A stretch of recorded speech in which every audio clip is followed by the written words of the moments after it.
A housewife was severely injured after getting hit by a heavy truck TR01AW-1610 number.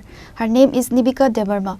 Incident occurred in Durga Chomni area. The injured was firstly taken to Kamalpur Hospital and later referred to Monokolai Hospital. The number of road accident cases has never ended. It is also considered as a major issue in the state. Besides Transport Department making various safety measures, many still lost life due to road accident. As such, a housewife was severely injured after getting hit by a heavy truck TR01AW-1610 number. Her name is Nibika Debarma. Incident occurred in Durga Chomni area. The injured was firstly taken to Kamalpur Hospital and later referred to Monokolai Hospital.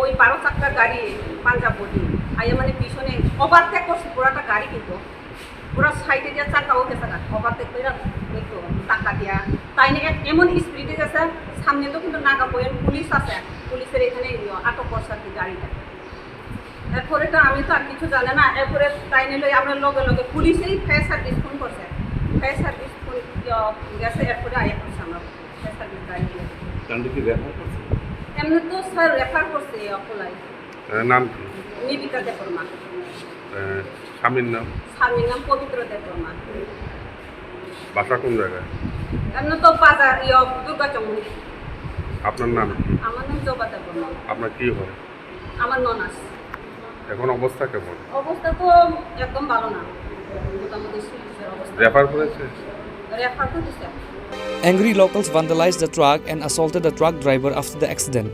As for the latest report, the injured person is taking medical treatment at the Kolai hospital so far. Police seized the truck and took to the Kamalpur police station. Bureau report, Chini, Khorang.